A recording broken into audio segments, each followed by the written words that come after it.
We're live. Right. It's okay if I drink this. Yes. So welcome to our first info session of the term, everybody. So first up, we've got Eric for the Pakata Christchurch Cemetery Draft Development Plan Consultation results. Come forward, please, Eric. And yeah, and company. And supporting cast. Great.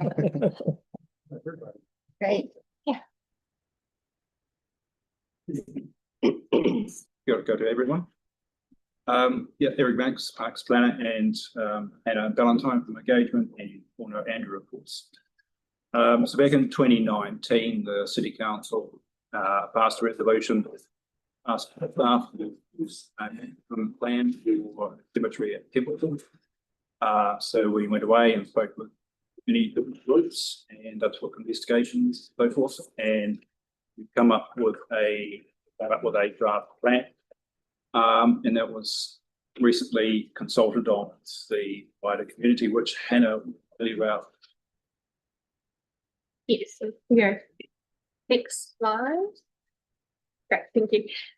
So I mentioned this last time we briefed you, but there was pretty extensive engagement with cultural and religious groups, as well as the funeral industry, and some discussions with the Templeton community in 2019, 2020 about this. And that largely informed the design that was consulted on. But then for this round, since I've been involved, we ran consultation from the 5th of June to the 7th of July. There is an error on the slide. It was 1,300 stakeholders that we emailed because many were involved in those early discussions. There were letter drops and stakeholder meetings on request, and we also had a drop-in session at Templeton School that there were some great conversations had at that, and around 25 local residents attended. So we heard, next slide, we got 51 submissions. Overall, 38% supported, 30% opposed, and a decent amount somewhat supported as well.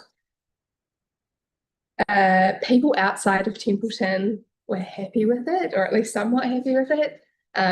It was probably very little surprise that it was the locals that had some issue with it. So that's that bottom line graph that I've got on screen there. So when it came to Templeton residents and organisations, that 38% support dropped to 23%. And as you can see, the opposition raised from 30% overall to 38% within the local community. What submitters liked in general was that it provided a park-like space, and that it was obvious that it responded to diverse needs within communities, the layout in general, and that it seemed like a bit of a peaceful plan. What they didn't like was the potential for increased traffic, fear of devaluing property. There was some concern about staging, so some would have preferred us starting with stage 2 instead of stage 1.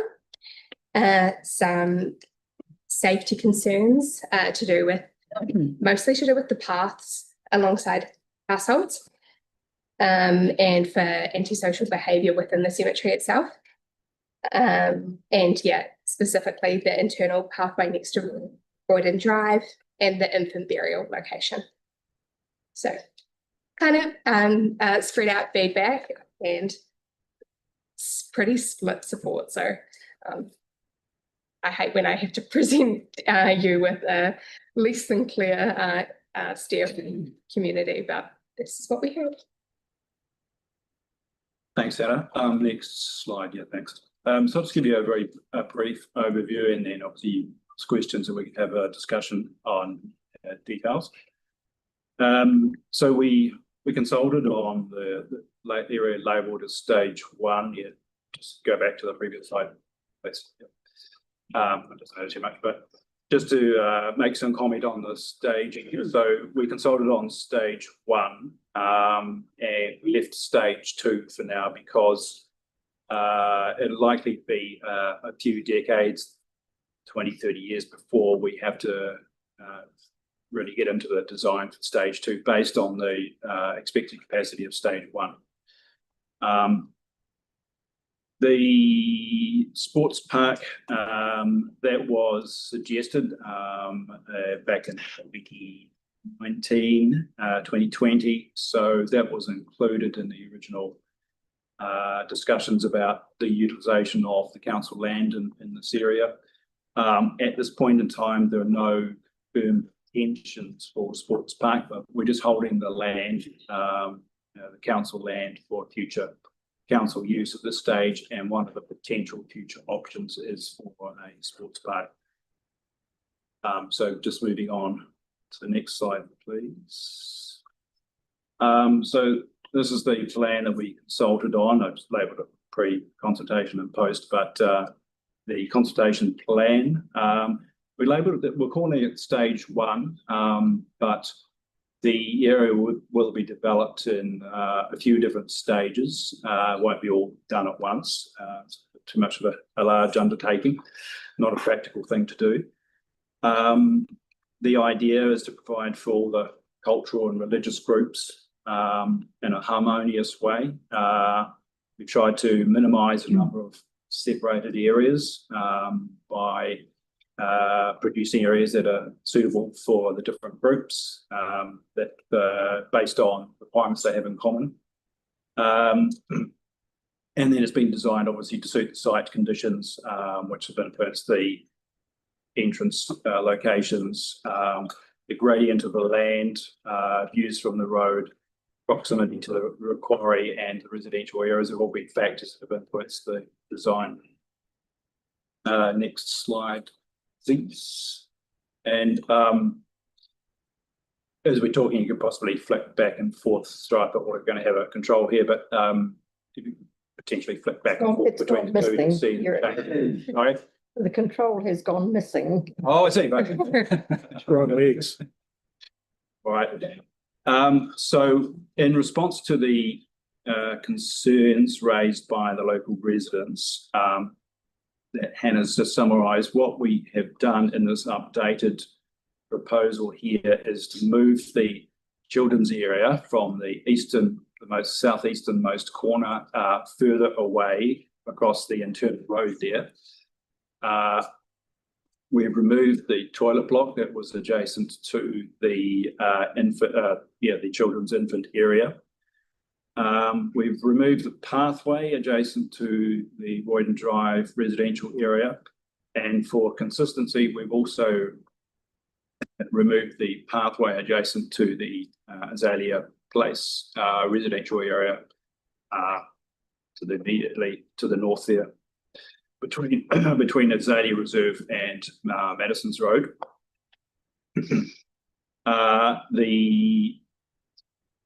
I've also put or requested that the trees along the boundaries of the residential areas are spaced out further, just to indicate that we're valuing the residents' views to the mountains, as that was one of the concerns. Can you please just point to the Yep, sure. The plan, please?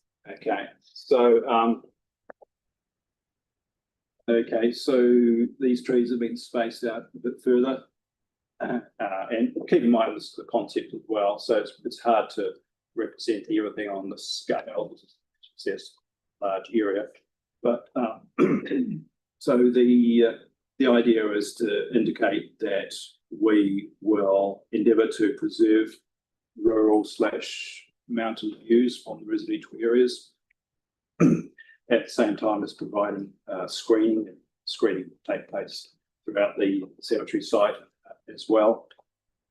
So the children's area was moved from here to here, toilet block removed.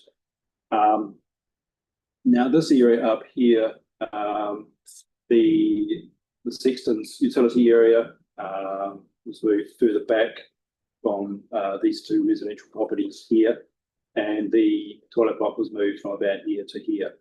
Right. There's a pathway as well. And sorry, And this was is moved the pathway along here. Yep. That's right.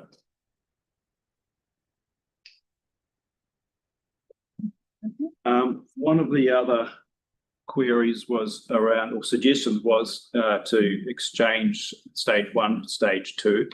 And if you look back at that location diagram, or you might have it here, Yes. what we thought we'd do is to endeavour to address residents' concerns through modifying the existing plan rather than jump into redesigning the cemetery in terms of swapping the 2 layers over. Would require a major redesign to fit it into a different area based on the conditions and the proximity to all the environmental conditions, etc. The idea of, in terms of the cemetery, the idea of having cemetery here as stage 1 is to maximise the distance between the quarry activities and cemetery, because over time, by the time that they rotate around to the southwest corner of the quarry site, that'll be about the same time as we're ready to undertake stage 2. We also have a piece of land which you can see in the top left corner of that one, and if you go back to the location slide, you can probably see the whole extent of it. The one? Just No, go back that's right. to, Yep. yep. So you can see that piece of land here, that's owned by Health New Zealand. At this stage, Health New Zealand are not certain what they're going to do with that piece of land, whether they're going to sell it or develop it. Sorry, which one is owned by Health? Big piece of land. Oh, that is the Yeah. So, yeah, Oh, there, okay. Unusual. yeah. Where was the quarry site you mentioned? Down bottom left. That, Yeah. oh, okay. Quite good. So, given the uncertainty, given the fact that at least or twice the distance of the mutual boundary between the New Zealand Health land, excuse me, and stage 2 is the boundary distance is double that compared with the boundary distance adjacent to stage 1, if that makes sense. Okay. So this distance here is double that distance at least. So the potential impacts on the future cemetery, we don't know what's going to be built there, what's going to happen with the land. So it makes sense from a cemetery point of view to undertake stage 1 first. And then 30 years later, or thereabouts, we should have an idea of what's happening then, and we can design, I think we can design stage 2 based on whatever is happening or whatever the status of that land is. And also just in terms of the certainty for local residents, if a cemetery is constructed in stage 1 area that's proposed, it provides some certainty of knowing what's going to be there. If we go into stage 2 first, potentially 30 years' time, we may or may not need all of that land. So who knows what it's going to be used for. So just a greater certainty of, it's a benefit for the residents as well as for the cemetery. With me. So just moving on to the next slide, please. Or the next 2 or 3. That one? So just going forward, the proposal is following this discussion that there will be a Part A report from staff by the community board to council to make a decision on the concept plan. From there, we'll move into the usual process of detailed design and consenting, etc.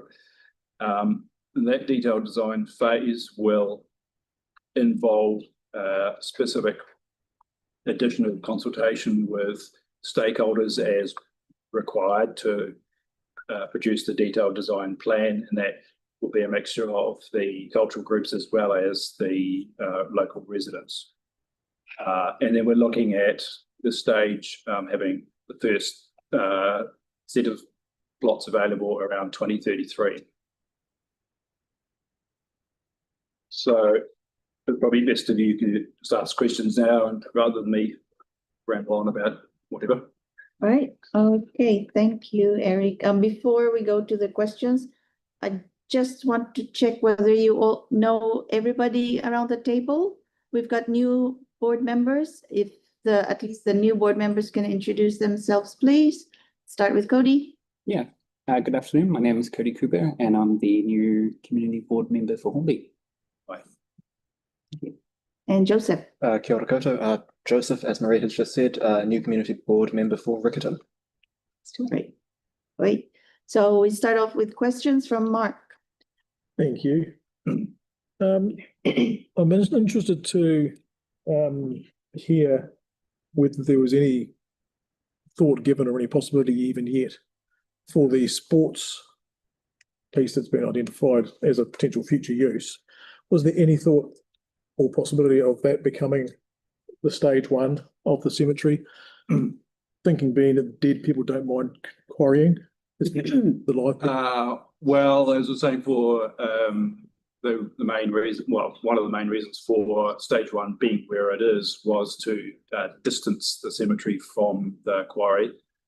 So the if it was in the sports park area, that would be same as stage two in terms of distance from the quarry. Just thinking when you're doing sports activities, the last thing you want is the dust. Oh, I see what you mean. Yes, as opposed to burial activities in areas.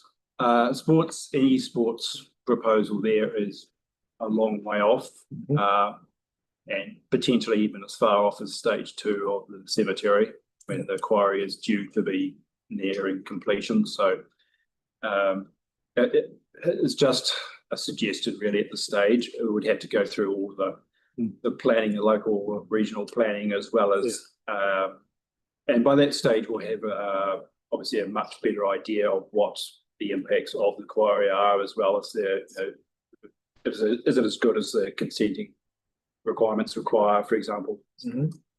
And so would I be sort of picking up from the answering that there is no possibility at all of that sports area being re-looked at as being perhaps a stage one of the quarry, of the cemetery, rather than the locality we've developed? We're not proposing that be the case, no. Is there any way that we could steer towards that, or is that a ship that sailed? Well, you are elected members, so but as I say, very similar to the brief discussion I had on stage one versus stage two. We would see it as a distinctive advantage for the cemetery to be where it's proposed rather than on the western side. And there are some advantages for local residents as well. Because one of the things I see with that sports area, as opposed to where we've got stage one proposed now, is that it's further away from any residents. So you get away from any resident. So in the 2019-20 feedback collection, and noting that was quite a while ago, the most negative feedback about the plan and the idea at that point was residents not wanting sports fields on their back fence. Right. So, it's be careful what you wish for kind of situation maybe, but yeah. Traffic would also be much worse from a sports park, and they're concerned about traffic. Which, so out of the negative response towards this. Okay, so presuming we're now landed on stage one where it is, the Kirk Road entrance, I've heard from the Templeton community, is quite contentious, quite reluctant to have extra traffic entering and exiting the cemetery from that entrance. Is that entrance proposed to be extremely limited in use, like mainly service vehicles, rather than it being a general access into the... So the main entrance is on Madison's Road. Yeah. Road there. in the future, when this whole area is developed, the intention is to use both entrances. And I guess there are a number of things to consider, like the timing of, over the many years, the cemetery will increase in usage, so therefore there'll be more traffic up to a point. But you need to consider the actual traffic usage, like starting in 2033, assuming that's the kickoff date. We're looking at at that point there will most probably be only 2 other cemeteries still operating in the city, and they would be Belfast and Royal. So even if you divide the total number of burials per year by 3, and it will be less than that because people will hold on to the family areas in those 2 cemeteries for longer. But even if you divide it by 3, you're only looking at 1 burial per day, 5 days out of every 7. So if you think 15, 20 cars for an average burial in and out, and then some of them will leave from Madison, some of them will leave from Kirk Road. It's not a lot. We have the opportunity to be able to use or to close either of those 2 gates if, for example, there may be a burial at that eastern end. And if it, say, coincided with peak hour traffic or something like that, we could just close it and they would go around to Madison's Road area. And on top of that, they would be directed, for example, by the funeral home to take the alternative or take the route further down Madison's and then down towards where Pound Road meets the main South Road that way, as opposed to Kirk Road. So those sort of traffic increases would probably be significantly less than just the natural growth in traffic volume in the surrounding area. I think it's really key that the peak time for the cemetery would be off peak for general traffic. Cool. I understand Eric is as part of this is undertaking an updated traffic assessment, and we actually have obtained some more recent traffic counts on Madison's and Kirk and on Dawson's. Yes. Yeah, to help with that process. Cool. But yeah, just that natural year-on-year increase would probably dwarf, I imagine, some of those numbers that Eric's talking about. Yeah. Cool. One last question. Presuming the stage, gets approved and gets progressing, is there any opportunity to get planting in there to get the trees establishing? Yep, well ahead of definitely. That's the way that I've planned it so far, and this is subject to the project manager taking over and implementing the project. But yeah, planting needs to go in. Recommending planting along the western edge, Dawson's Road, and all of these areas at the earliest opportunity to get the planting in, because obviously it's going to take a while to get up height-wise, growth-wise. But everything we have to fit in with the consenting requirements, and that includes how the stormwater is directed and so forth. And so there'll be a variety of trees. There'll be specimen trees to act as screening, and just to divide up the area as well, because it's a big area, to make it for the human scale sort of thing. And then low planting in the swales to absorb water and to filter it as well. Yeah. And one last thought is there's a sewage treatment plant on the boundary of this site. It's not a sewage treatment plant, it's a pump station. It smells pretty bad. Okay. Yeah. Oh, good, Mark. Yep. Thank you. All right. And now I have Cody and then Helen. Thank you. Just on the first page, the consultation totals, they actually don't add up to 100%, they add up to 90%. Do we know why? Yeah, it will be don't knows, not sures. Okay. And you mentioned as well that a stage 2 is probably a couple of decades away. Kind of roughly the same size. Are you envisioning that this will also provide several decades worth of capacity? Yes, that's right. At this stage, we're looking at the majority of the stage 2 areas providing for standard burials, Mhm. because that's the greatest demand. But that'll be completely lifted at the time. And the idea is that each of the individual areas within the stage 1 area will fill up over a greater period of time, whereas because of the greater demand for standard burials, they will fill up more quickly and therefore probably form the bulk of the area, division of the area for stage 2. Okay. And while there's currently no housing to the southwest, invariably, given there's no other direction that they can really go, probably will be housing there. What considerations have been given to mitigating, I guess, a reverse sort of sensitivity there? I mean, you've already made some changes around paths and trees. Is that something you've considered for that blank lot as well? So we don't have to go back and revisit it. So you're talking about can you tell me on here? This area here.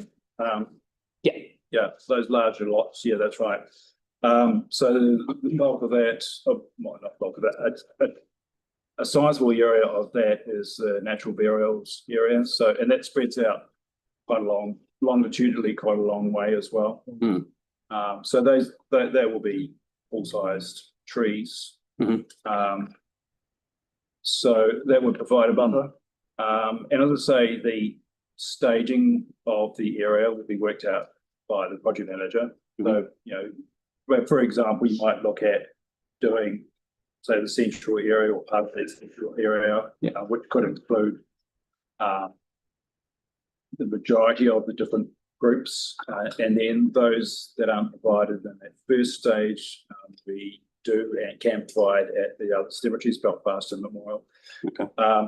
So there's an opportunity to add or remove planting to a minor extent over that time period, depending on what happens there. But as you can see, there's already quite a lot of vegetation along the valley. Okay, thank you. And I guess the last question I had was just in terms of the Health NZ facility or land that is there. But I guess in my mind, I have a question if it's appropriate to have potentially a hospital or something else facing into a cemetery. I mean, it's a completely different experience compared with like Botanic Gardens, Perfect, you won't have to take them far. Yeah, Sorry? It's perfect, you won't have to take them check them far. over the back fence. Take them far. I mean, has there been any good consideration given to that? Well, we don't know that's going to happen. From discussions I've had with Health New Zealand, it sounds unlikely. But even if it does, keeping in mind that the cemetery, the modern cemetery that we're proposing here is not like a traditional cemetery of rows and rows of high headstones. There's lots of green space, lots of trees, etc.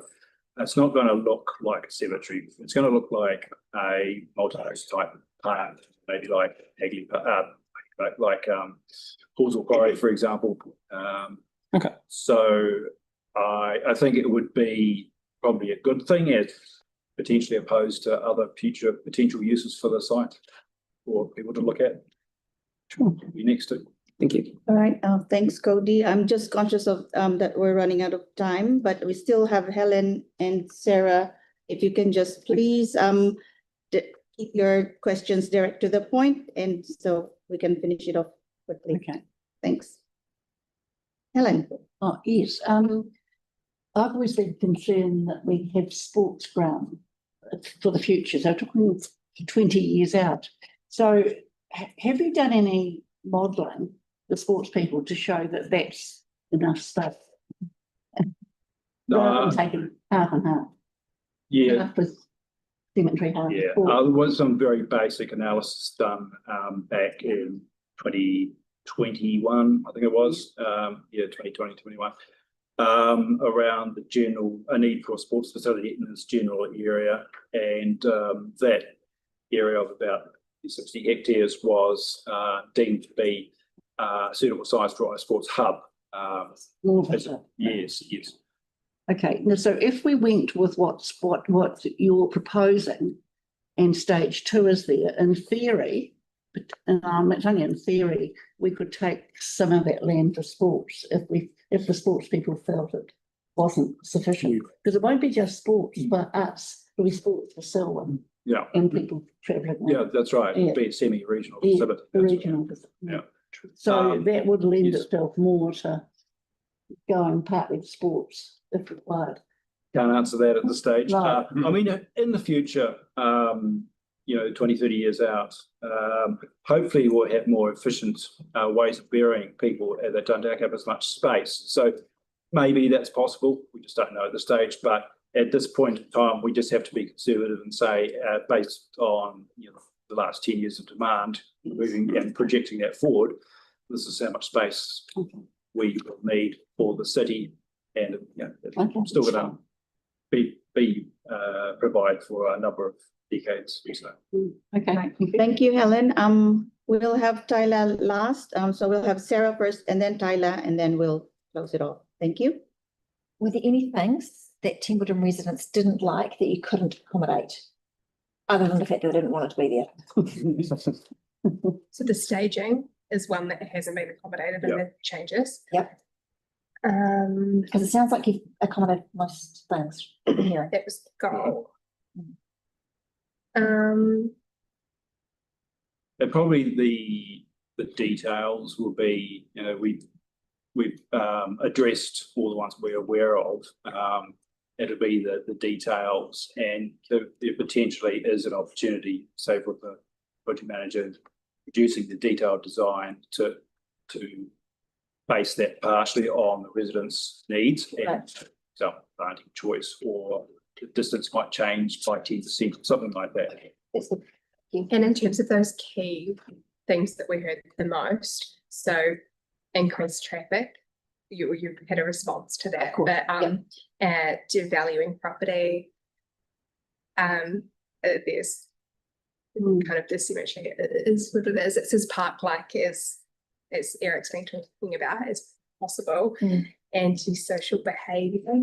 So they're fears, I suppose, rather than like tangible. But yes, those ones are more difficult to directly respond to with the change in plan, I suppose. Yeah. And I think some of those traffic concerns are existing concerns which are possibly outside even council's control. And I'm talking about the main South Kirkin section. The future usages for Pound Road, for instance, and that traffic generation themselves. So it's understandable that I guess in a rural environment, any change in those sort of activities in terms of more traffic is noticeable. Yeah. By virtue of being rural or semi-rural. So I think with some anxiety that this would be more significant than perhaps what would be anticipated from a planning perspective. Would be fair to say there? I think so. Yeah.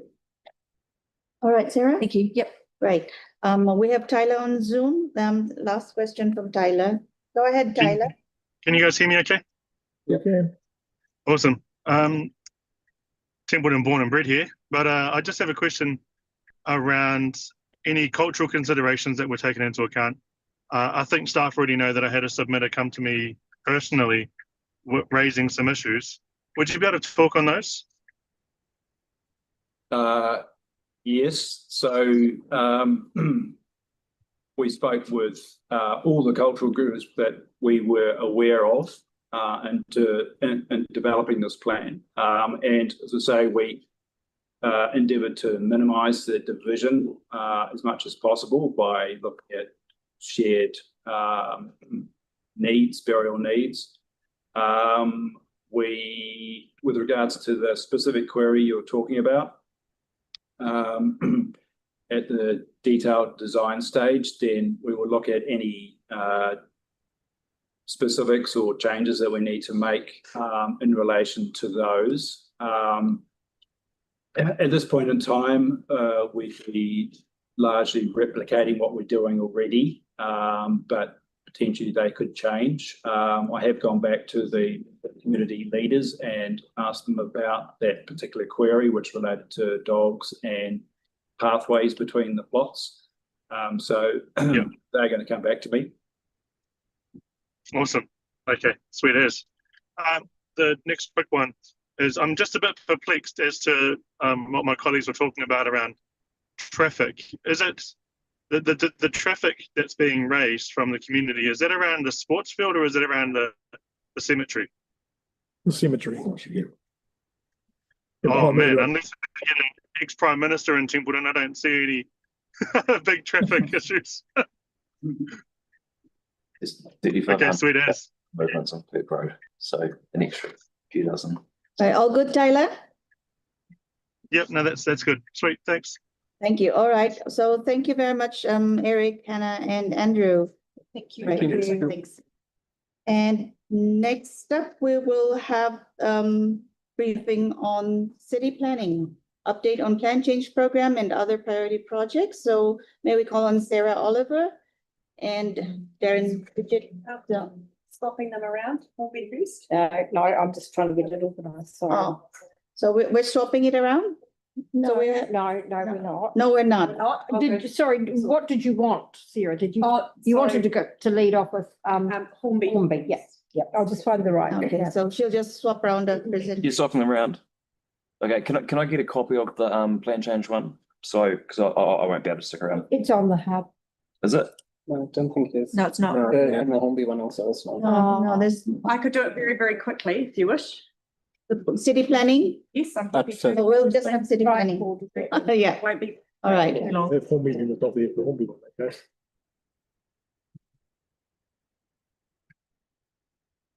But the people, Sarah, you've met everybody? No, we've got the new, you know, the existing, the old ones, the old blood.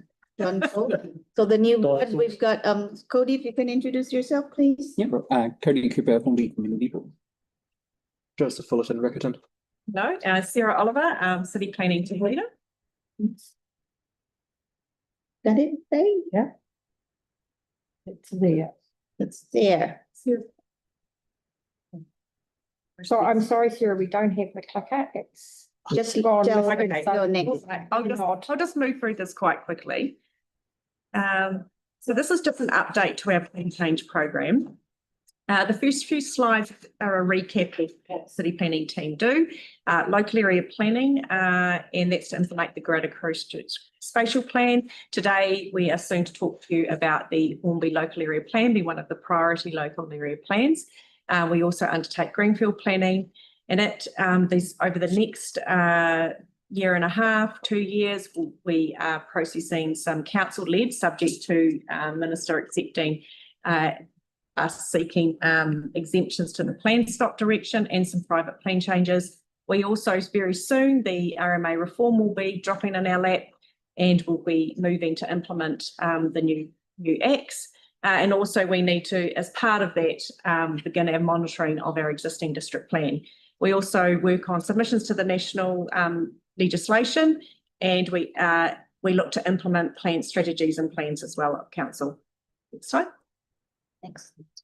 I'll just take that as read. We have just been working on mainly a number of plan changes, and you will all be very familiar with plan change 14 and plan change 13. Next slide. And whilst that took up most of our time as a team, we did continue some work on some other plan changes. Those plan changes with the plan stop direction, we are seeking a number of those which went to council, and now we're in the process of seeking an exemption so we can continue with some of those plan changes. Next slide. That just covers off all the plan changes, current and the fast tracks. So we also do work with the resource consents team on some of the fast tracks, particularly around major infrastructure planning. Next slide. These are the private plan changes I've previously presented to council on where they are, and I'll go into more detail with the Hornby presentation on those ones that are in your area. Next slide. So this information is just really updating you on which of the plan changes we are seeking an exemption so we can continue with them. There is plan change 7, it's managing Indigenous vegetation. And Sorry, Next one. sorry, you're a bit fast there. Too quick. This is perfect. perfect pace, yes. I'll leave it to you in your time to read them. There's just the key points there. this particular one, it had it's got some statutory obligations.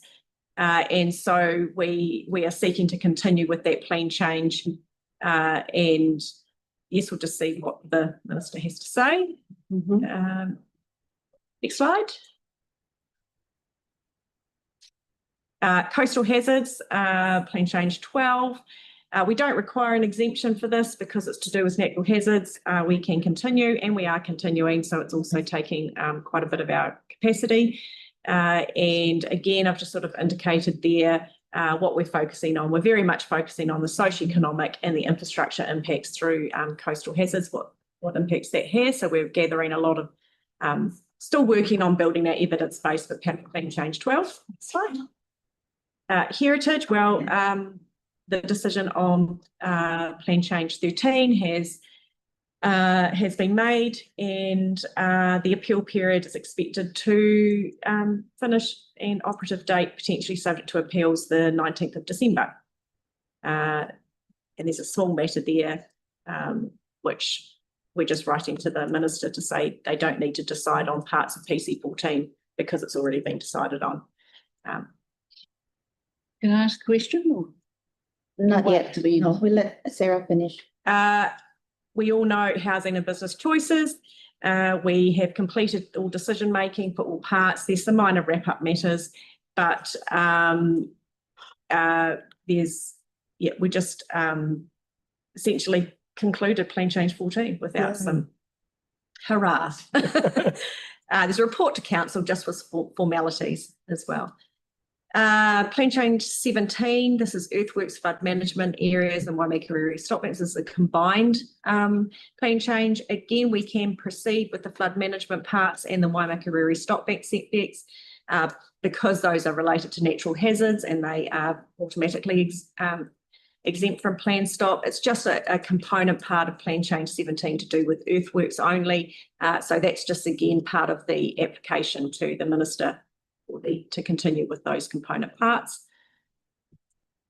Central city noise, you will know this one well as well. Again, that is part of the exemption from the plan stop. There is a imminent for councillors, and I'm assuming it will be passed on to community board members as well. A memo just updating on those, what's been applied for in terms of the exemption, that documentation. So that's coming soon. Next one, the industrial plan change residential interface. I have spoken to you previously about this. After the feedback that we received from the draft provisions, we have looked at the scope again of some of the draft provisions and going to focus them down a lot more on just a buffer interface areas. And really looking at what rules we might think could be supported through a plan change and combining that. Now we are going to council because we just are seeking a change to the resolution because it was only including rezonings. So we are seeking to include some more rules in that, and that's going to council next week. Next week. Yep. And also, again, there's a lot of rezonings. People wanted to rezone some land. We will be seeking also through the minister to get exemption so we can continue at least to do that because that's around, supporting urban growth and change and, waiting 2-3 years to do that does have implications for the city. So that's the rezoning one.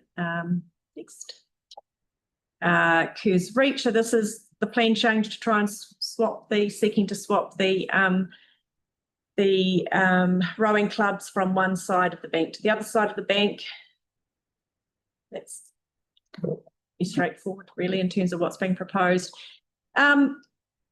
Look, the reform and the new acts are not far away. It could be weeks. Or not long, certainly before Christmas. And when that lands, there's going to be a lot of implications in terms of our new system. So part of our team's work is really to look at that. We certainly expect quite a lot of change there. And there's a whole lot of new terms that'll be coming through, such as enjoyment of private property rights. What would that mean in practice? managing externalities, separating incompatible uses, the need to justify, will we having standardised zones, standardised rules across New Zealand? What does that mean? When do we want to try and go for bespoke? So really there's going to be a lot of work in this space, and we really don't know until we actually see the legislation and get into the detail of what it states. Next week. Next week. Yes. So quite a bit there, and working to make that submission as two. So there's quite a short time frame to do that. And I've also just included from Internal Affairs what the resource management update to that reform is. You can see those dates there. So just pinch that from their own briefing. So yes, that's Thank you, Sarah. I have a few questions from, hang on. So I've got Helen, Mark, and then Andre. Wells. No, okay. Helen, Mark, Andre. Helen. Thank you. I'll try and make them brief. Plan change 20. I recall our board did emissions and plan change 14 on the industrial residential interface. So this is coming through as a separate plan change. yes, it's not managing intensification. Oh, It's to do with managing the interface. So we're looking at rules that both within the industrial zones and the residential. So it's really to deal with where there are incompatibilities, and there's a bit of we've got quite a lot of interfaces in Christchurch. Yep. So they're across the city. Okay. So this plan changes everywhere. Yep. And it's our plan change. It can't be interfered with. No, it's our plan. No, it's our plan change. So it goes to So- environmental. right? Or, no. So it's not a streamlined planning process, so there's no independent hearings panel, but before that even happens, Yes. we have to get an exemption from the minister. So it cannot be a council-led plan change. We can only process privately led plan changes at this present time, unless it's to do with natural hazards. Okay. Now the RMA reform, and I've got some documents here which came from the media, and I think it's going for growth. So is going for growth legislation, or is it just It's a term. It's a term that the government used. and is it coming through as in law, or is It it will. just the term they use? There will be elements that potentially will come through in time, that some of it may, that's why we have to wait until Yeah. the legislation lands. We need to read it. Oh, It'll come through potentially in directions through regional spatial planning. It may come through, for example, it may specify further increases in densities along I know. public transport No, routes. brilliant. It will, yes. It will. What are those defined public transport routes? Mhm. Again, we need to see the criteria. All of this, we will have to come back and report to you when you see it, or there'll be a lot of media around it as well. So over the next month or so, it's coming through, is it? Yes. Yes. Thank you. Right. Okay, thank you, Helen, Mark, and then Andre. Thank you. Good to see it coming to council next week with the PC20. So we look forward to that. In our area, we've got the airport noise contours. Yes. And of course, they've been held up because of the regional policy statement not being able to be progressed. Is there any way that can be sort of moved on without the ECAN regional policy statement? There are some options. One is a private plan change led by the airport themselves. One option, there are options for streamlined planning processes, so that is potentially another option. Yep. Again, at the moment, we are just cautious until the new acts drop, to actually Yep. see what's there and what is and also to to talk with the airport authority as well as to which way they wish to proceed, because it is their plan change. But in terms of council at the moment, it's we're not recommending a wait to and make any recommendation at this point in time. Cool. Thank you. Right, thanks, Mark. Andre, please. Yeah, I noticed it didn't have the John Patterson Drive fast track on that fast track list. No, so they haven't applied. It's on. So they're still determining which pathway they choose. Gotcha. Yeah. And there's a number of matters of consideration of which pathway they do actually proceed with. So there's no real updates. No, there's All of the nothing, horses, no. The courses, No, okay. All right, no, thank you. Yeah. Right. Okay, anybody else has any other questions? No? All good? Thank you, Sarah. That wraps up the city planning day. We'll move on to the next. Yes, which is Hornby. Hornby. Yeah. I'm asked Jane Cameron and. Sure. Rhiannon. We've got four.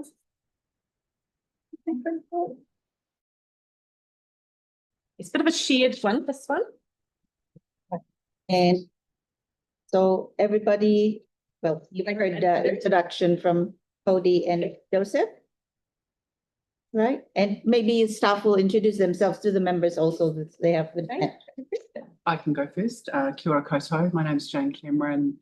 I'm the team leader of the strategic transport team in the planning and consents unit.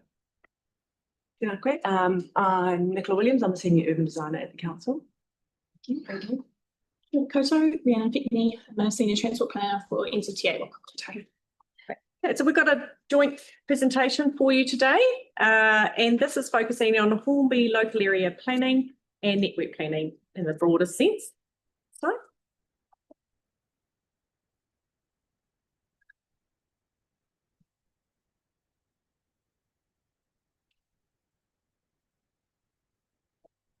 Okay, I'll just recap here.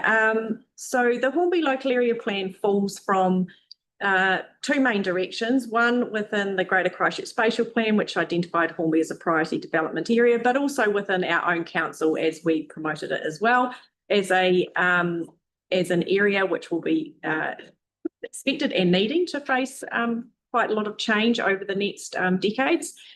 So it's part of our Otatahi Christchurch planning program where we're focusing our resources and efforts into looking at all the, not just the issues, but the opportunities that Hornby has in terms of it's very strategically located. So part of the big moves we're trying to do is looking at reconnecting networks. We're trying to improve the networks.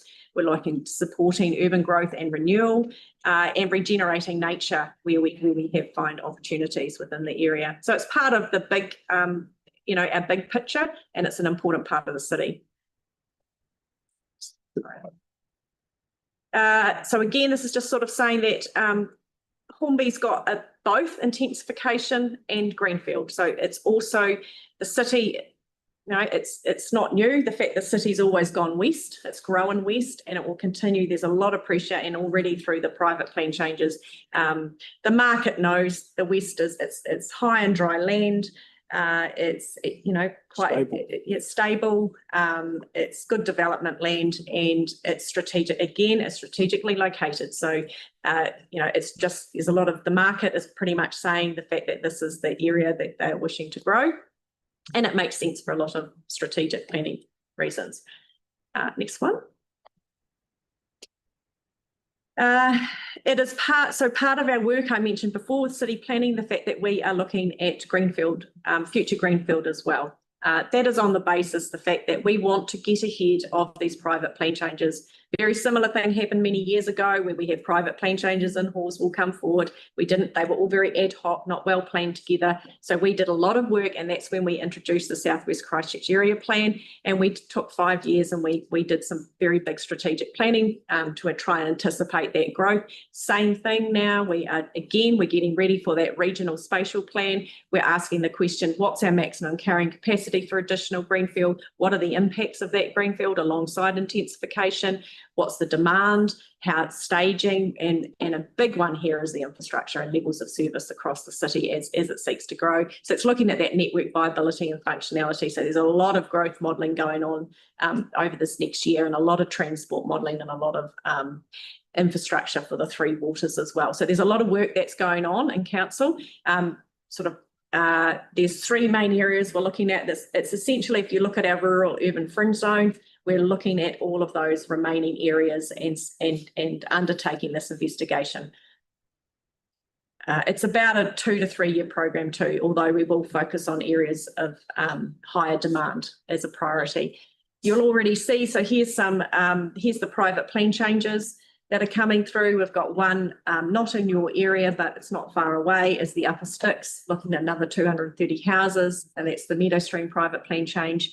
You've got the Pound Road fast track the Ryan's Road fast track, which are both, I've given you there the hectares in terms of seeking for industrial/business land, and the Marshes Road, which is an extension of the Industrial. of that large area, mainly for logistics and warehousing. So there's sort of, you can see there that the market's responding to what they see as being a shortfall of this type of land supply. Also there, I've just sort of the darker and lighter shades of grey, you can see there is the updated airport noise contours. And if you look at the difference, the gap, I guess, between the existing urban area being the yellow and where the 50 updated DBA and the 55 updated DBA, you can see there that some of that land is, I guess, coming free potentially in time, in due course, from that constraint in terms of noise. So those areas lend themselves to be a priority for our planning, and certainly we're working with the landowners, or beginning to work with some of those landowners who are interested in seeking developing that land for urban uses. So next one. Now we turn to the Hornby local area plan. With Hornby, the geographical boundary for the local area plan is a bit fluid. And the reason we're making it fluid is because it depends on what we're focusing on.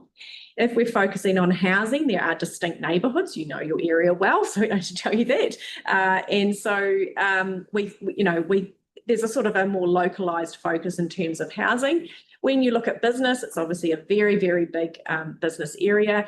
One of the huge strengths of Hornby is its employment. It is a major employment hub for the city. There's a lot of business, activity there now, and it's got future potential as well. And then you're seeing, again, I'll just repeat, it's got that demand because it's strategically located to the west and to the north, and connections to the port. So, but then when we look at infrastructure, we have to go wider, and we need to go wider. And on the red one is just sort of looking at transport. So when you look at transport lens, you need to look at the whole wider planning. So that's why we're sort of saying the geographical boundaries of Hornby, it's not as contained. It's probably more like we did for South West Area Plan when we used a water catchment base. We went very, very wide and do the planning because we just don't, one, want to get things wrong, and also two, just look strategically. The process is, we have steps, we'd have phases. Very happy to share the local area planning guideline. We keep it as draft because we're actually, we're applying it in this area. That sort of sets out in a lot more detail what this slide says, but there's a lot of steps in local area planning. At the moment, we're in step one. We're looking at the context, the project we've established the project, but we're looking at the context. You'll just hear more soon about the analysis that's been undertaken, some of the studies. You're going to hear from NZTA about the studies. So we're really at that phase where we're trying to collect everything and find out what we need to know, what we need to ask, what we need to solve. So that's step one, but also very important part of today, Crystal's going to come and talk to you about approach to engagement. So we want to get that established well, the ways of working, the ways we're going to go work with the community, not just the community, but also the big stakeholders. The business, this is very much about the business community as well. So really trying to work out how and when to do that. And we're into step three as well. So we're looking at the project in place investigation. I won't go too much into that. The testing of growth scenarios, we are also starting to move into that areas, and that's when we're doing modelling. So we're modelling our growth scenarios, we're looking at a high scenario, and then questioning I mentioned about the transport models. All that work is just beginning to ramp up in terms of rerunning our transport model under different growth scenarios. So again, we are dancing in all those sort of steps 1, 2, 3, and 4 at the moment. Next one. And that just sort of shows you there's quite a bit of a process to go through. You'll be hopefully very familiar with where the new high density areas are, the medium density and sort of mixed use. We anticipate through the RMA reform the fact that there'll be more direction along major public transport routes in terms of some more higher density that will most likely be directed. But what that looks like exactly and whether we have actually achieved a lot of that through Plan Change 14, I would say yes, we have.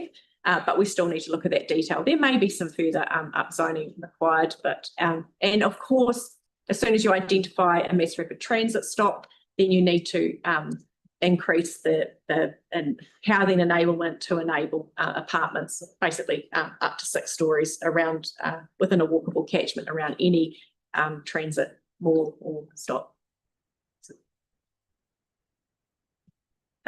There are some challenges, and we've heard from you before, came and presented a year ago. None of this will be unfamiliar. It's in your board plan, or I assume you'll be updating as well at some point.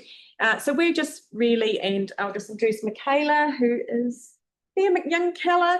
Michaela is part of the Hornby Local Area Plan team. So her and our team, cross-council team, have been looking at all the information, everything we know from yourselves and from others, just sort of inputting here. Look, these are some just draft challenges that we're just trying to condense, and not telling you don't know. One of the things we know that the roading networks, it's trying to be everything to everybody.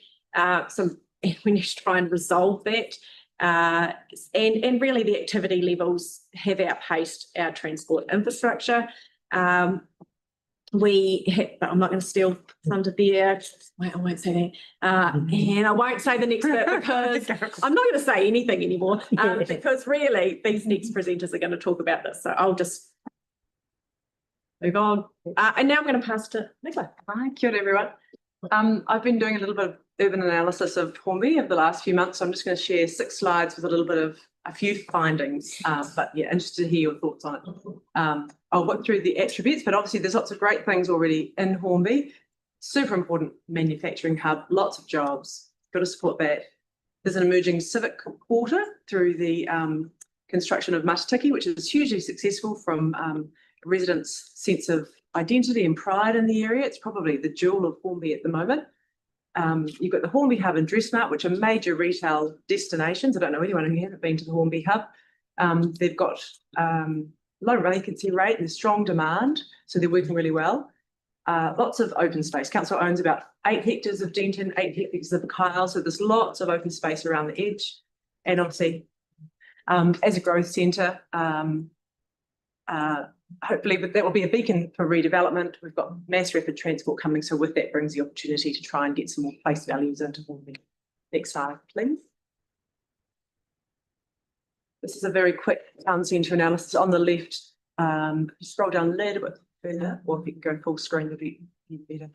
The red zigzags are physical severances. Whilst they are also connection networks, such as the railway and the major roads are high, movement corridors, they're also really hard to cross, and they do separate some of the key precincts. So you've got the civic precinct at the north and the retail precinct at the south. So it's very hard to cross over the railway line between those, especially for the high school kids coming at night under the underpass to get to the buses or the mall.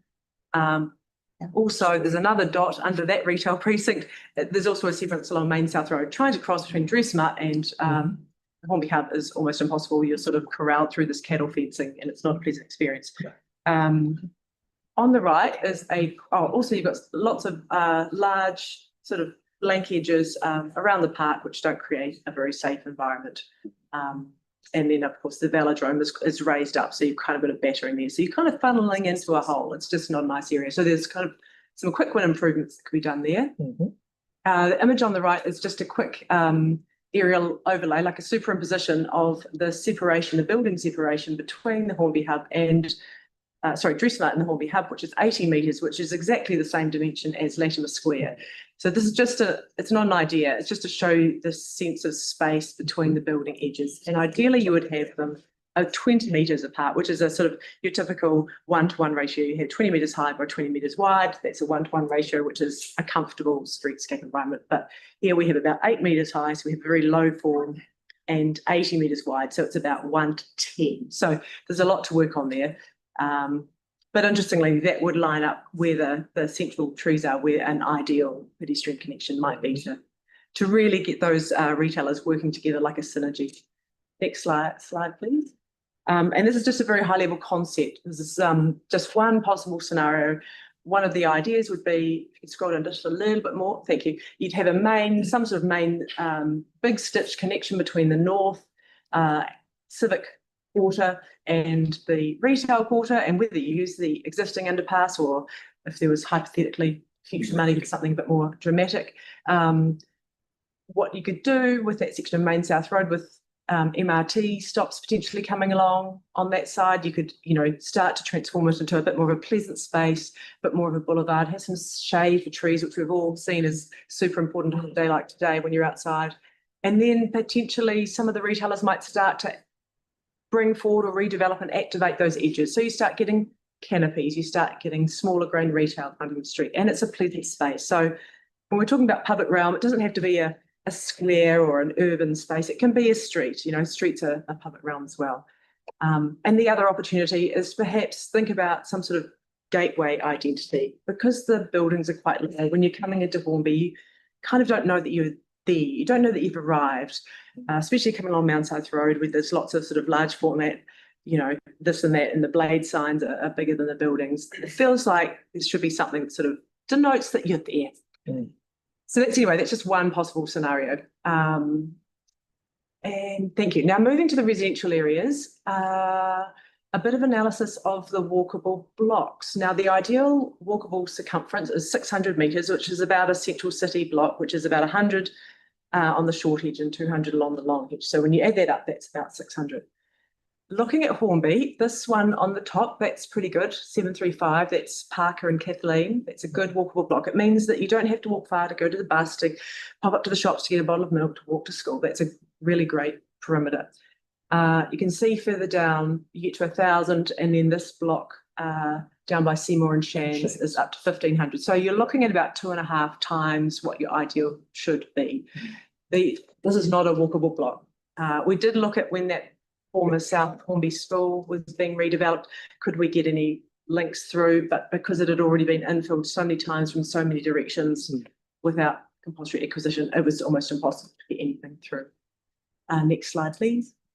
And this is the new South Hornby Primary School blocks, and that's sort of the darker shade, that's all the high density, and then it goes to the medium density, and the yellow is the, for now, remaining suburban residential.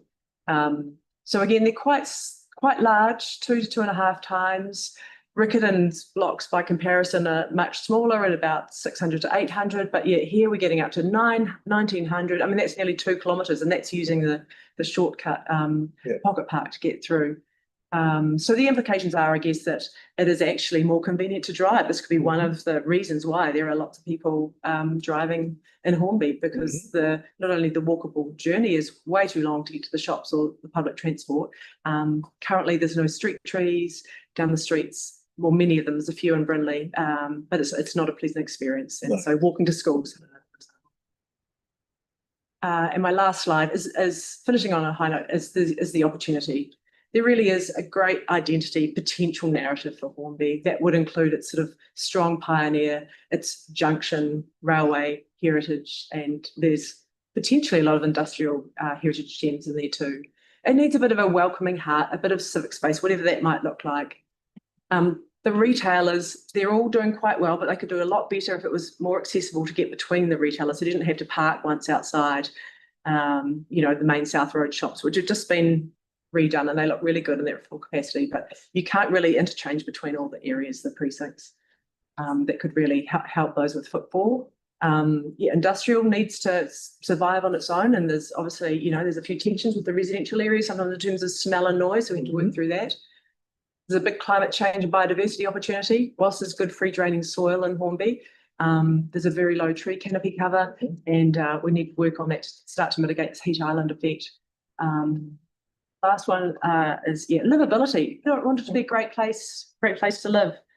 And overall, we want to work with the upcoming growth. It needs to be managed well, and so for that, we really need to secure key investment to enable some really good transformation of Hornby. Thank you. That's me. Marie, do we still have Tyler? Tyler's still here. Okay, I think I'm up next. So next slide.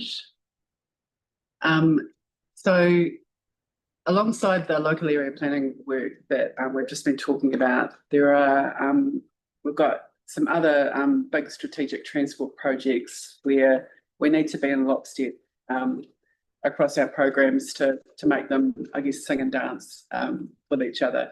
So I'm going to talk about a couple of, my focus is going to be on some public transport improvement projects. But before I get into that, just to say that the council's 30-year transport strategy, we've got a new one adopted around about the middle of the year, which is looking to address some of the key strategic challenges that we're talking about through this work in terms of growing well,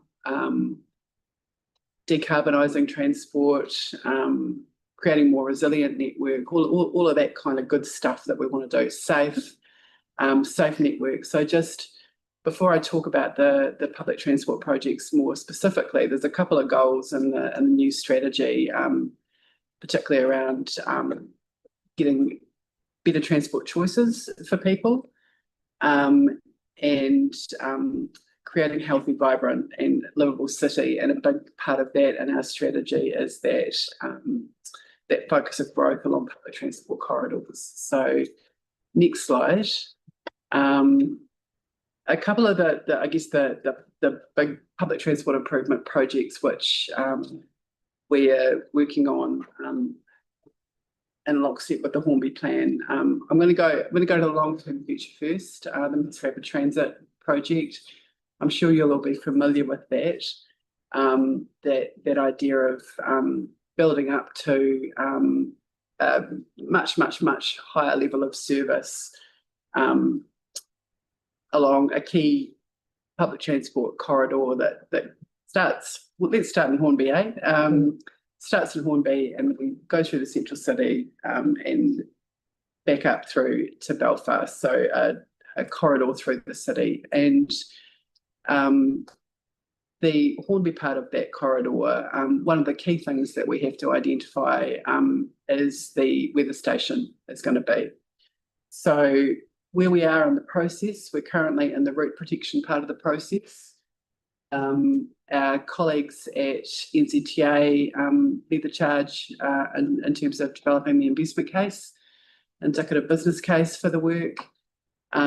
Where the route protection process is an RMA process, so we're looking to identify the land requirements that we need for the project at this stage, and it's pretty chunky. We've got a pretty chunky piece of work. We've got a 22-kilometre corridor to work through, so it's going to take us a fair bit of time, probably in the order of 2 to 3 years to do the technical work to develop the notice of requirements. So sort of manage expectations there.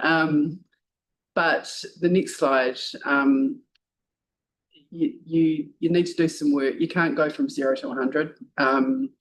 So there is a short to medium term public transport improvement, and I've nicked a concept of our colleagues from NZTA, and I've seen Auckland Transport use it as well, the staircase concept. So what we're trying to do is just, over time, keep improving the level of service on a corridor so you can build up your case for rapid transit. And in terms of some of the next priority areas that we're going to be looking at in terms of the public transport improvement program, Route 5, Hornby to New Brighton,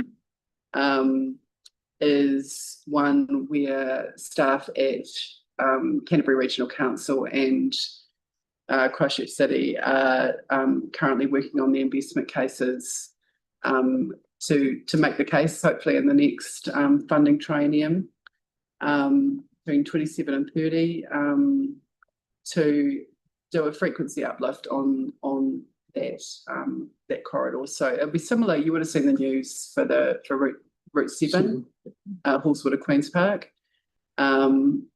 That 10-minute frequency is what we're aiming for in terms of continuing to build up there. So that's an important part of the projects, the Hornby set of projects that we've got going on at the moment as well.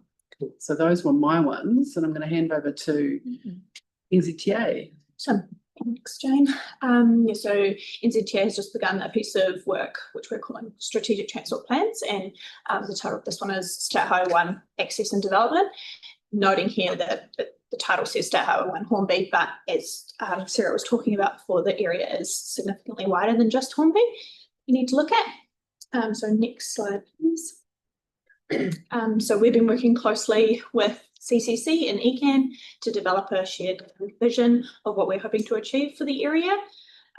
This is going to help us guide and shape the transport system as a whole, but particularly for us as NZTA, the state highway system, and how this will change over time. Slide. So these are some of our project outcomes that we're hoping to achieve throughout the project. So as I've kind of mentioned, we're working closely with CCC and how we're going to integrate between land use and transport. We're obviously well aware of the Greater Christchurch Spatial Plan vision, so we're working out what we can do to help achieve this vision as part of this piece of work. I guess a big thing that we're trying to achieve from this strategic transport plan is we want to understand the challenges. We want to know what needs changing and why it needs changing and how this is going to help us support our vision.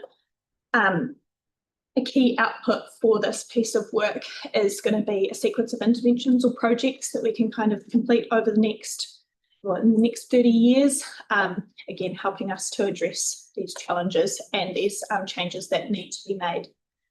Next slide, please.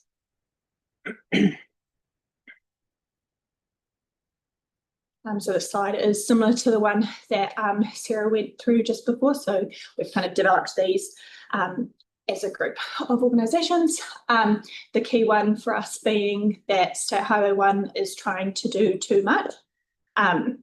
We're well aware there's lots of modes that use this corridor or even this transport network.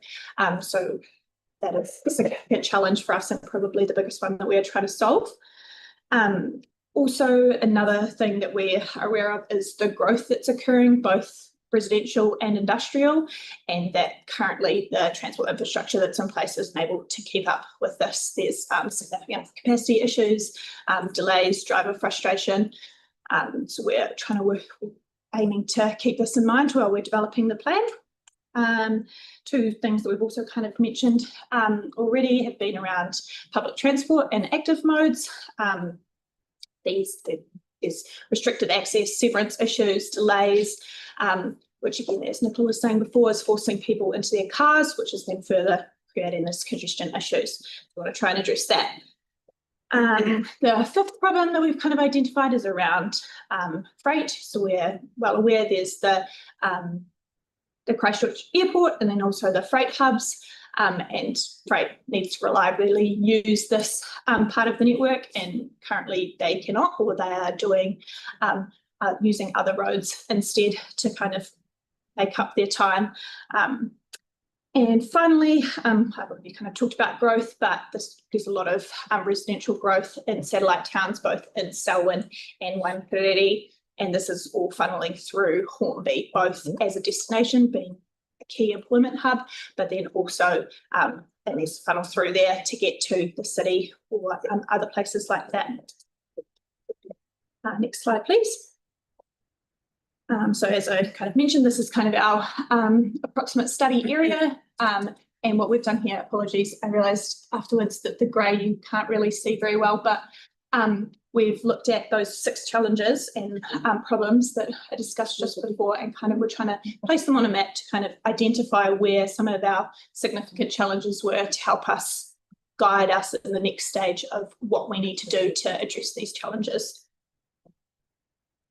That is all. I think I'm passing over to Crystal. Kia ora. I'm pretty sure most of you know who I am, but just in case, Crystal Anderson, Senior Engagement Advisor. I have been working with the team on developing an engagement approach for the Hornby Local Area Plan. Kind of selfishly, I won't be executing the engagement.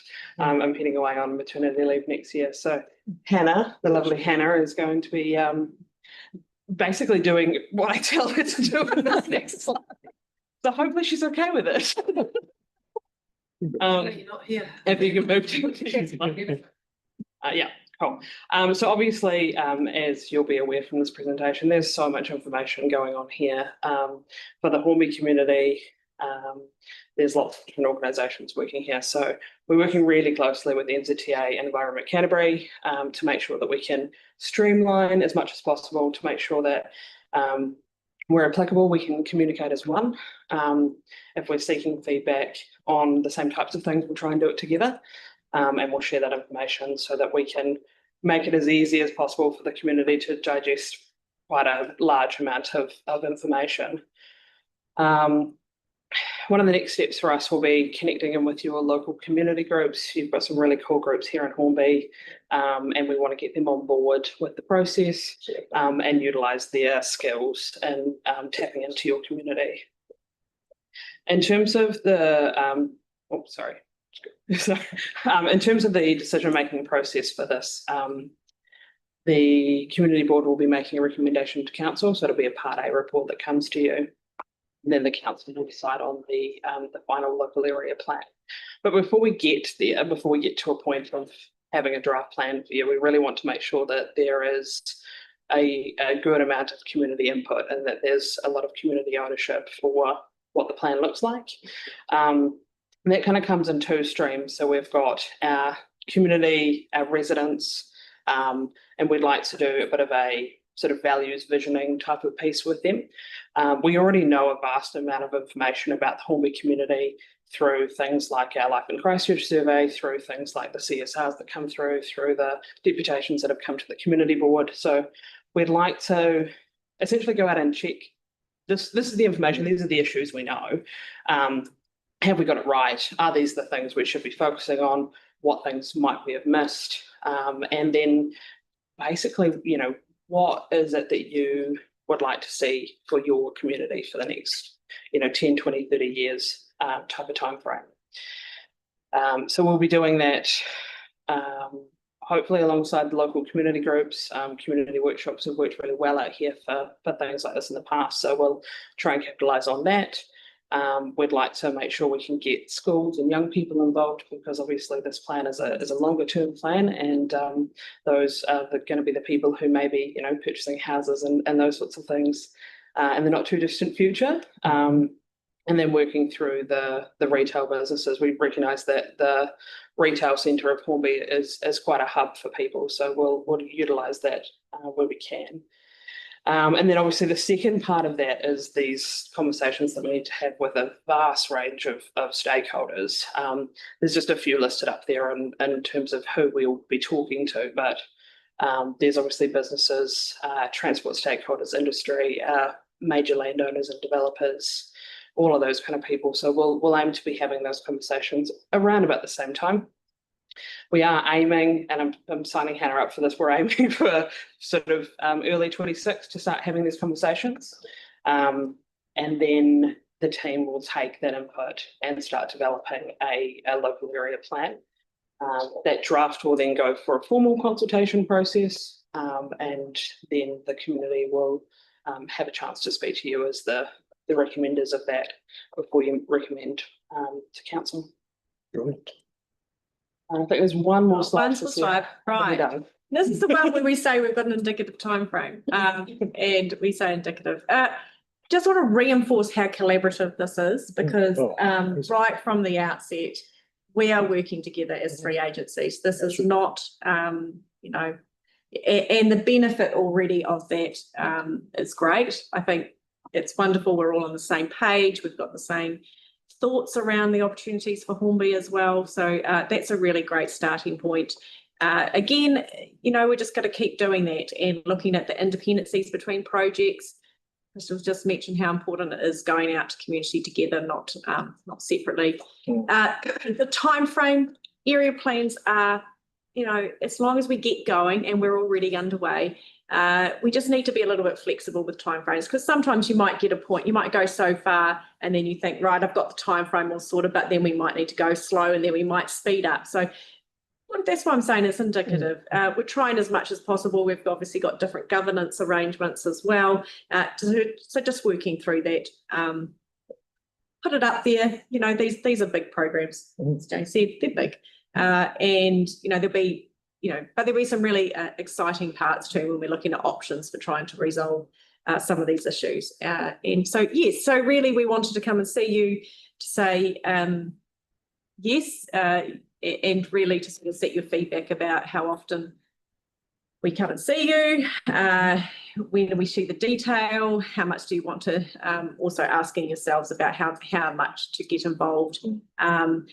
We think at some point we'll need to create a Hornby page, and so we can start to look at that, the design and the feel of that. How do we want to go about that sort of, because obviously we're going to be over time sharing that page. We'll have a lot of information. Just think Plan Change 14 page. I would say this is not going to be dissimilar when there's a lot of information coming out, and how do we use your networks, and really we need your support right from the outset of this to make this go well. And that's Right. questions. Thank you. Just to give my colleagues here an idea, how many years did it take you to do 10 years. Southwest From Southwest area plan? Yes, it was 5 years. Wow. From beginning to end. That's the Southwest plan. Southwest area plan. 5 to 6? Yes, yes. So, and we were, I'll just say though, we were already implementing the Southwest area plan before it was endorsed by council, before it was adopted. Yeah. Because we had to do strategic land acquisition. We did that. A lot of decision making was already occurring. We were already influencing the long-term plan along the way. So just sort of, there might be, we talk about these quick wins, and Nicola mentioned those. There could be projects already under a banner of the Hornby Local Area Plan that we may wish to focus on within that sort of 5 years. But it's reasonable to say a lot of this would, it's a big plan. Yeah. Right, yes, thank you. So I have questions from Mark, and then Helen, and then Cody. Wow, I don't know if you noticed the smile on my face. This is a dream starting to land. Great to see. And the number of questions I've got, wow, where do I start? So perhaps I'll start at the beginning. When you were running through the planning stuff, private plan changes, there's one that's out for consultation right now, but not Plan Change 19. That is, I notice, is heavy industrial rather than just industrial. Yes. So it's private plan change that's seeking heavy. There'll be I imagine there's a fair few submissions on that as a zone, and whether that's what will occur there. It's got to go through the process. Got to go through the process. Yeah, cool. I noticed on the route that was being shown, there was the gap around Ravensdown. Naturally, that through Plan Change 14, that got a wee exclusion zone. Do we feel that in time that might have to infill and get upzoned?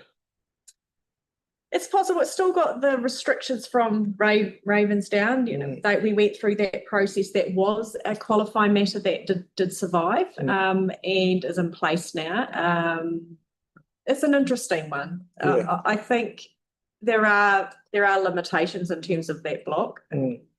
So I wonder if that, as part of this process, that might come into our urban design idea of, do we work with Ravensdown and, we find an alternate place? I don't know. It's one of those. Again, this is the stakeholder engagement.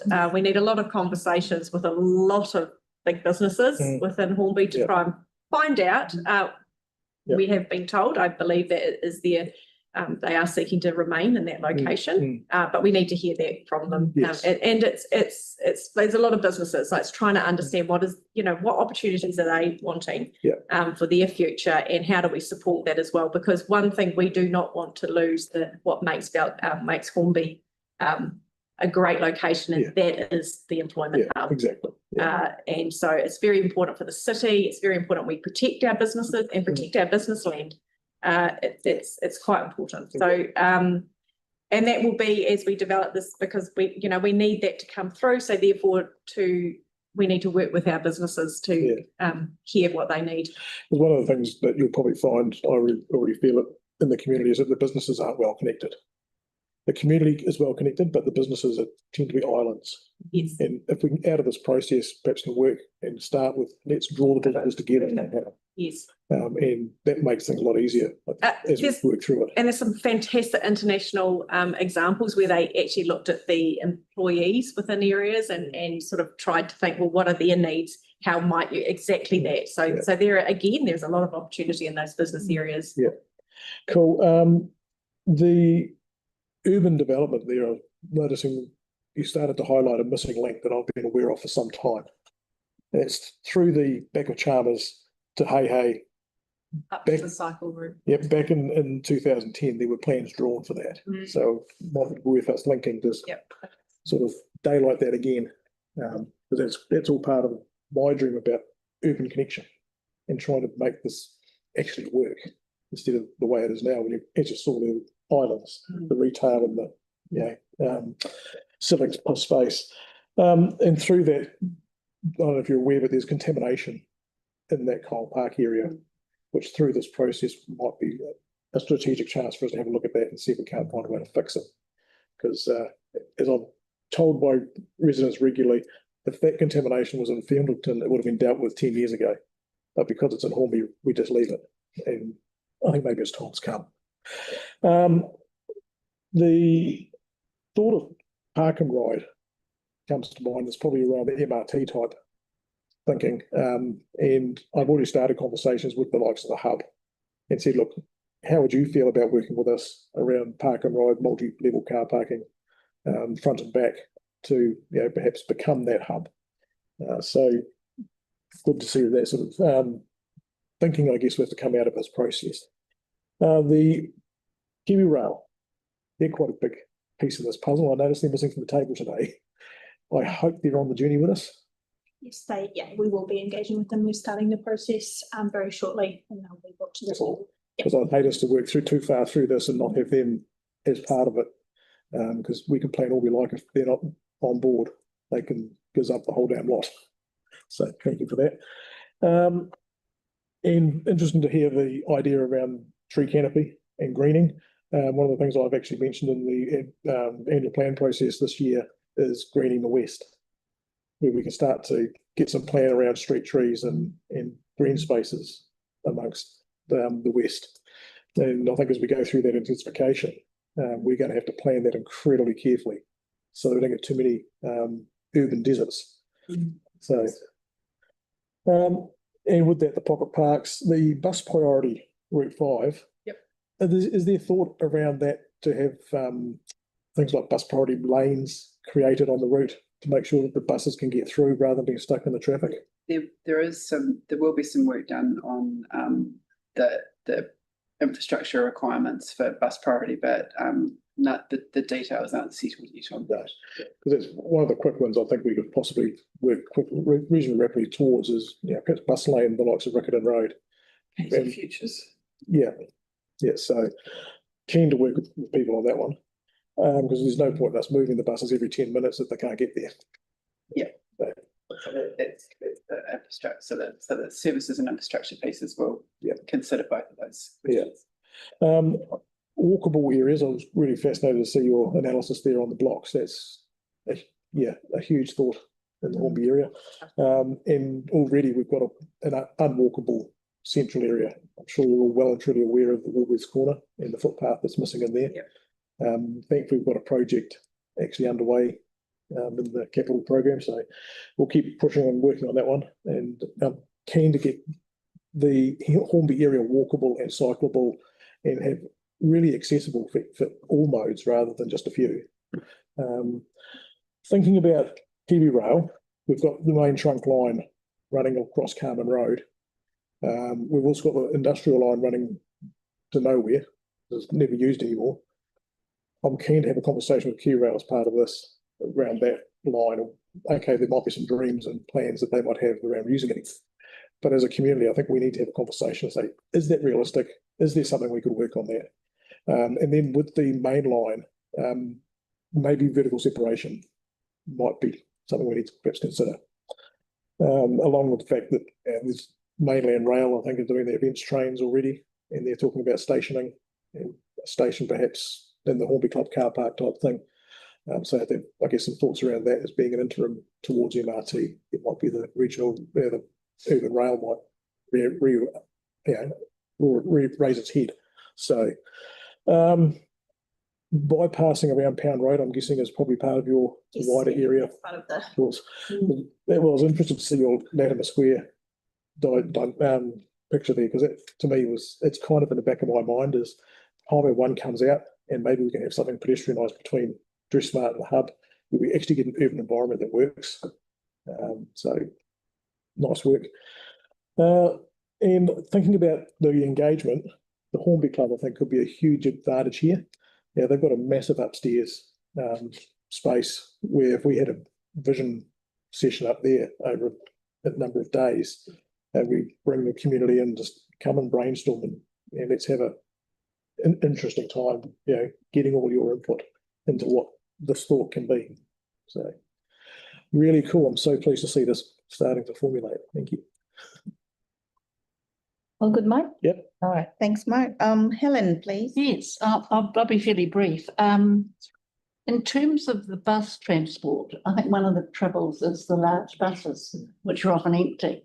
So is there any putting on to sort of light trams or smaller buses that which are not, like Mark said, aren't involved with the trend?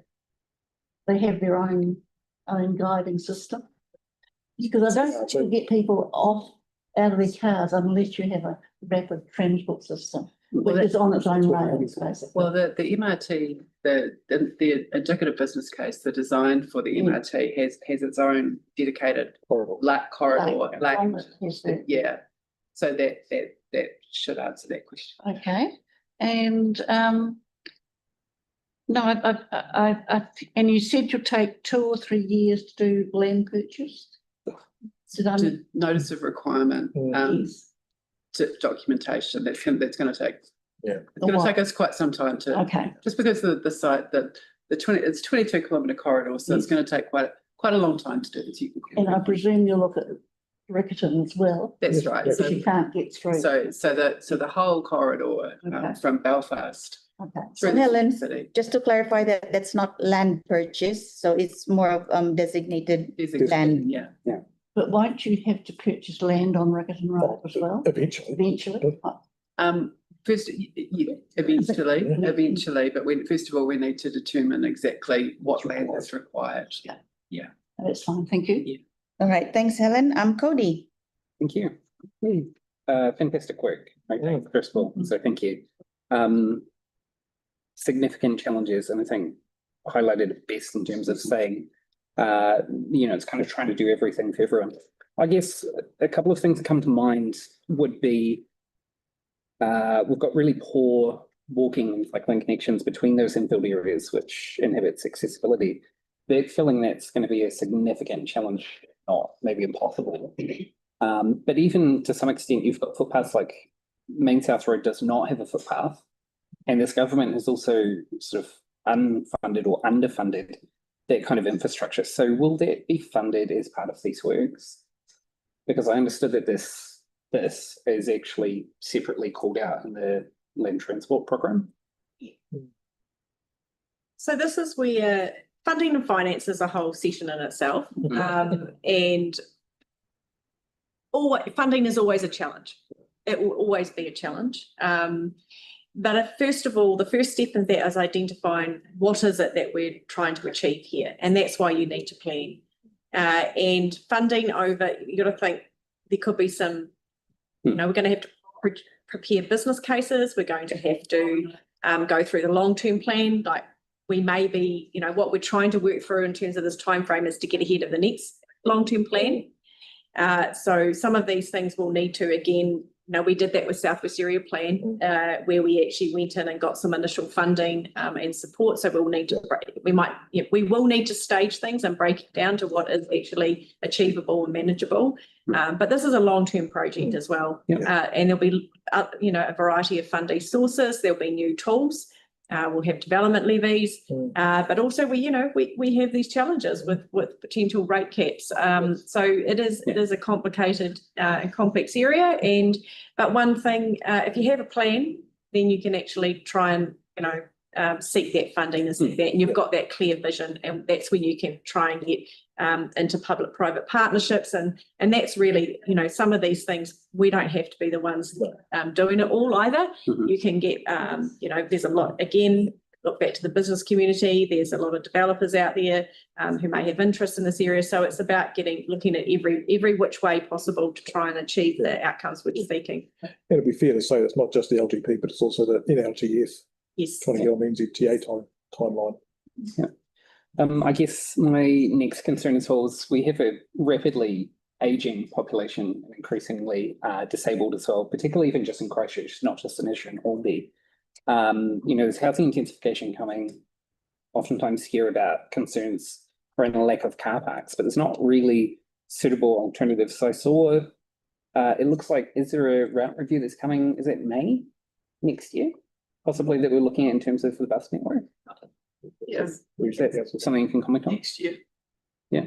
No, so this is the Canterbury Regional, the whole network review. Yeah, that Canterbury Regional Council will be leading that one, and there'll be an engagement process that they'll run as part of that process as well. In terms of Hornby, they will be kind of jumping on the back of our engagement to get some of the Hornby information for that.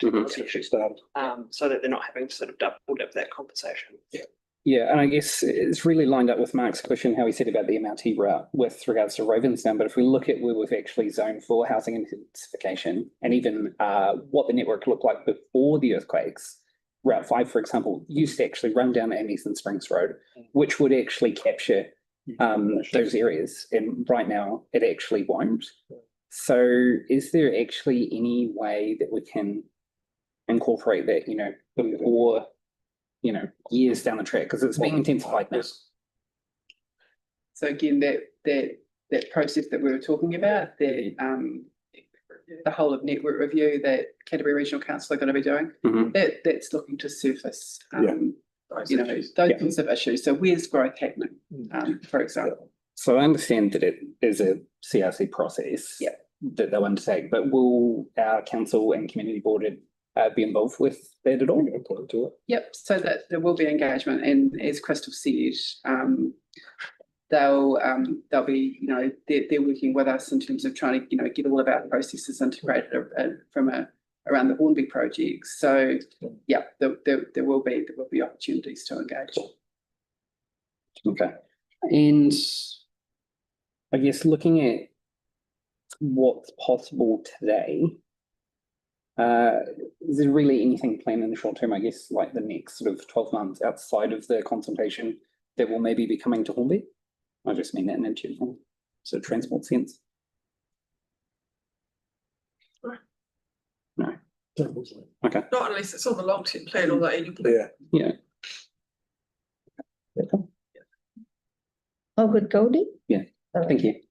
Thanks. Yeah, I did have a couple of questions, but they were covered off by Mark already. So yes, thank you, Crystal, Jane, Sarah, and I'm sorry, I didn't get your name. Sorry? Rhiannon. Right. Right. Thank you very much. Thank you. Thank you. So that concludes our info session. And we'll get that slide.